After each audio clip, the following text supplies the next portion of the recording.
All right, so we got three guys here who none of you are from South Carolina, yet you all found your way to Clemson. All different positions, you all found your way to Clemson. Would love to hear from you guys about what made this place the right place for you when obviously so many other options in the country, but what made this the right option for you? Definitely. Clemson, I think the reason that we all came here, I think it was a God thing, honestly. I think just like you said, none of us are from here. All play different positions, all just kind of ended up here. And then we all kind of been best friends from the jump, honestly. Like when we all came in here, we all came in as early enrollees, I guess January of 21.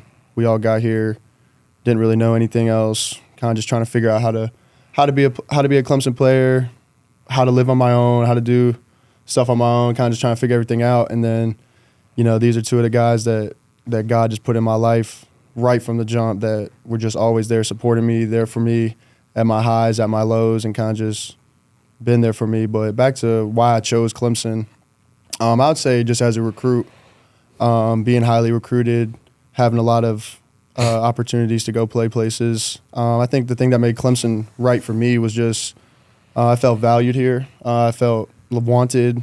I felt like my skill set played a good piece into what they were trying to do with the offense. And then I also just think the coaching staff and the culture that Coach Sweeney has created here, I think, also played a big factor. I mean, I went on a bunch of visits, went to a lot of different game days, a lot of different environments, but nothing compares to what it's like in Death Valley, especially at that 2019 Texas A&M game. That was a crazy experience, crazy game, really fun. But I think just that sets Clemson apart, I think, is just the off-the-field stuff. I think the way they made my family feel every time they came, knowing their names, calling weekly to check in on them, check in on me.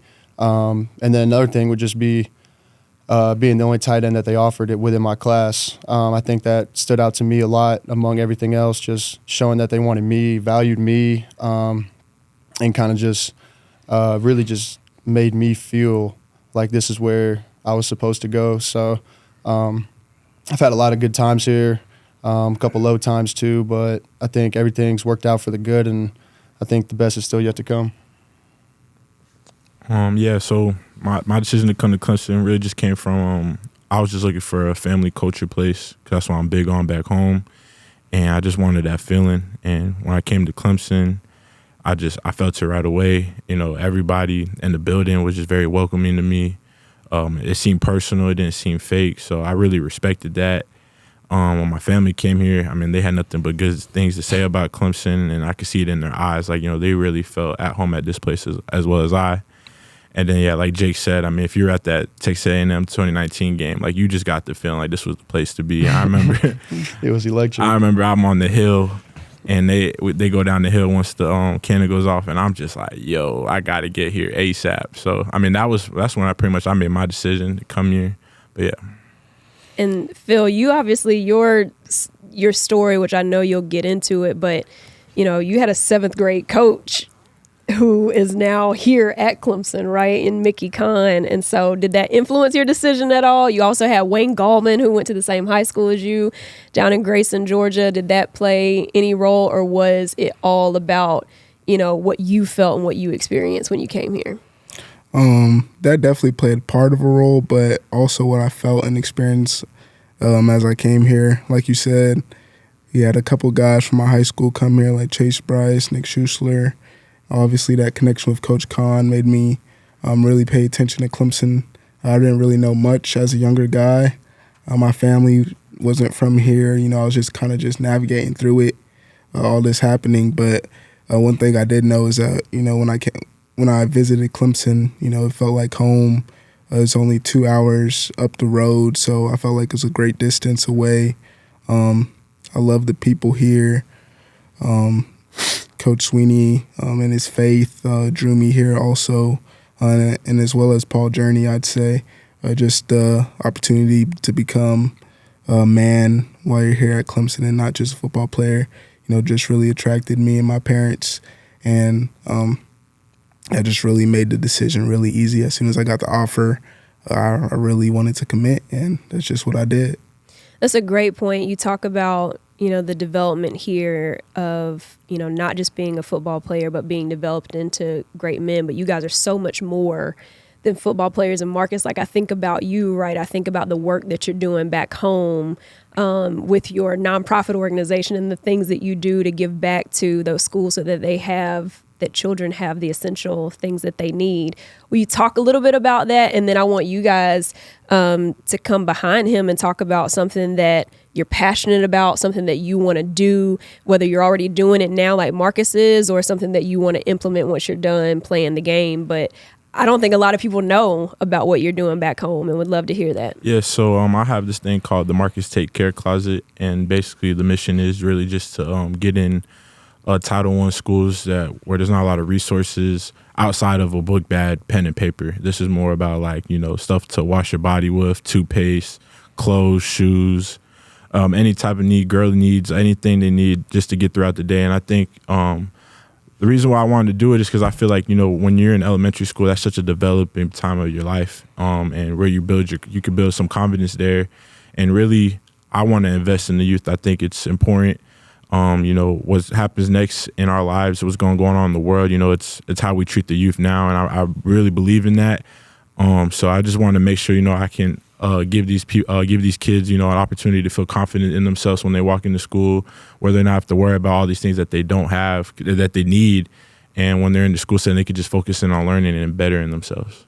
Is there a place that people who are listening and watching this, if they want to help, is there somewhere that they can go to be able to help with the Marcus Take Closet? Yeah, so you can, if you call up Weston Elementary School, just the front office, they're the people that I have a care closet in right now.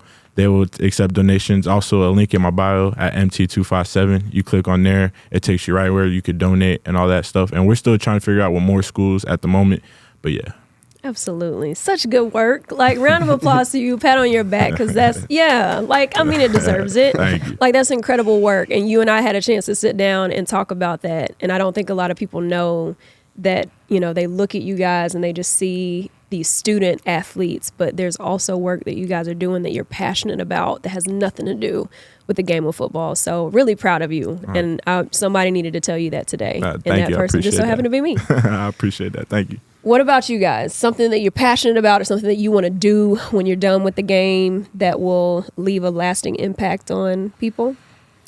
So I guess something that I am involved with would be the Arthritis Foundation. My brother, he suffers from juvenile rheumatoid arthritis. He's had that since he was 2 years old, and it's brought a lot of challenges to his life and to our family. I think throughout my whole time of being alive, at least. So I think it makes him a little different, but at the same time, I think with enough support and enough people really willing to just show love to them, care for them, and kind of just let them know they're not in it alone, kind of be a big thing for him and for the Arthritis Foundation in general. But I think just as far as he goes, my brother Mitch, he battles every single day. I think he wakes up. It's hard for him to walk. You can kind of just look at him and tell that something's kind of off with his balance and with his walking and stuff. So I think his battle with that is kind of just drove me more and kind of just showed me that, like, you don't really get to choose what your life is. So I think just the way God has blessed me, I think just using that as much as I can to kind of help him when he's struggling and kind of just help him feel involved. I'm sure he'd be a college athlete if he didn't have to deal with this. I'm sure he'd have a shot to play professional if he didn't have to deal with this. So I think just using what I've been blessed with, kind of just help him out and go through this together, and kind of just our whole family behind him, supporting him and supporting the whole foundation. So I love it. That's awesome work. Yeah. Phil, what about you? And for me, I would say to give back just to the less fortunate and the needy. I just feel like that's something, as I've grown my faith, I've learned more that, in the Bible it says that the way you treat the less needy is the way, you may treat, God. So that's really driven into perspective for me, and just thinking that, being able to do what I can, share and help other people. And especially when I get older, one thing I've thought about is just like helping to fundraise church events, church camps, youth camps. And that's really a goal of mine. Jake, you talked about, in reference to your brother about, overcoming things and that sort of thing. But you guys have also had to do that playing this game that you guys love to play, right? There are peaks and there are valleys. Like I think about you, Marcus, like you played as a freshman, but then you also battled some injuries and things like that. Would love to hear you guys talk about really like the mental toughness that comes with playing this game and the peaks and the valleys that come with it. We see you at your physical best. Like we know, we look at you on the field and that's all about your physicality, but there's so much mental toughness that's required to be a student, be an athlete, and be a football player at this kind of institution at this level. Would just love to hear you guys speak to, some of the mental things that you do to be able to maintain that walk through the highs and lows. Yeah, so like with my 2 injuries, I think the hardest thing to deal with was just like, why does this keep happening? And I remember, just coming off my last injury, it was really the confidence in my knee to tell myself like it's going to be okay when I'm out there on the field. But from the mental standpoint of it, it's really just staying positive throughout the whole time, because when you get into it, you could go in with a negative mindset because, you just got hurt and, other life is going on. It's not like your life stops when you get injured. And that was something I really struggled with because, I was actually going through a hard time at the time. And, I remember just thinking like, dang, like everything just coming down on me right now. But really going through the 2 injuries, I just really just relied on my brothers here. They just every day were positive with me, telling me that I'm going to be all right, keeping my mind off it a lot of the time, and really just focusing on things that make me feel good, more positive things, positive affirmations they was giving me every day. And I think that was really the key to it all. I was able to stay level-headed, and that's how I feel like I was able to get through it. I'll piggyback off Marcus. I would just say the same thing he said, the support system. I think that's the most important piece. Like I said earlier, these Marcus and Phil, Ship, Bo, it's kind of just been the 5 of us for our whole time here. So I think, nobody knows what we've been through more than each other. So I think just having a group of guys that is competing at a high level on the field and then off the field also helping you out in your life, and also being positive influences like Marcus was saying. But I think the mental aspect and the mental shift from high school to college, I'd say is bigger than the physical change for sure. I think just mentally, as a freshman year for me was actually a really tough time. I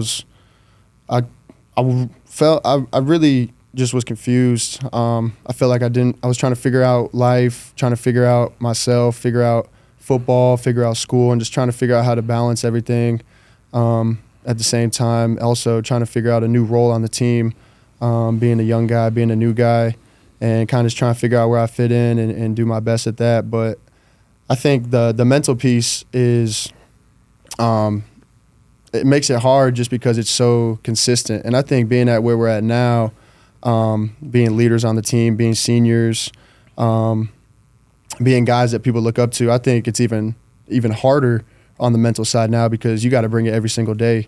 I think people are always watching you. People are always looking to see what's this guy going to do today, or something goes bad, how is he going to respond? So I think even more now the mental is important, just like Marcus was saying, stay positive. And I think just staying focused. I think when you come in as a young guy, your mind's kind of all over the place. You're not really sure of what you want, or you kind of think everything is equal in your mind. But then once you get older, I feel like you start to focus in on what you believe in, what you want for yourself. And I think once you make that shift to kind of start focusing on different stuff and focus on really what you want, I think is when everything starts to slow down and kind of just gets better for you. Do you think you can repeat that question one more time? Yeah, I just want you to talk a little bit about the mental aspect of being and playing a part of this game, right? Because there are highs and there are lows to your journey. And I think we, as fans and people around the game, we often only think about who you are as a physical player, your body being in the best shape it's ever been, playing at its highest performance. But there takes a lot of mental strength to be able to work through all of those things. And I just wanted you to speak to the mental toughness that it takes to play this game at this level. One thing I could just think of as examples of like highs and lows would be like the first game last season when we lost to Duke. I fumbled, I got a lot of hate for it and all this stuff, and especially it being at the first game, beginning of the season, it was hot.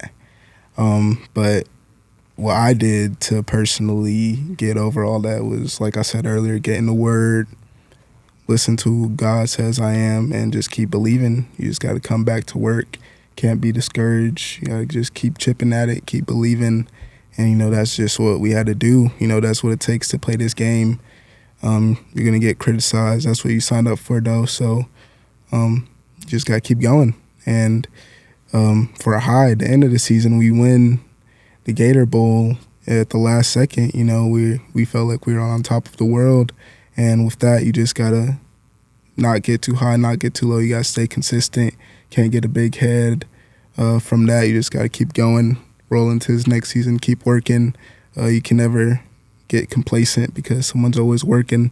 And you just got to keep having faith, keep being humble. And that's just what it takes. This game isn't for everyone. And the best of the best, they work at it every single day. They stay consistent and they don't let their feelings or emotions determine what they do. They listen to discipline. They're disciplined in what they have to do, even when they don't want to.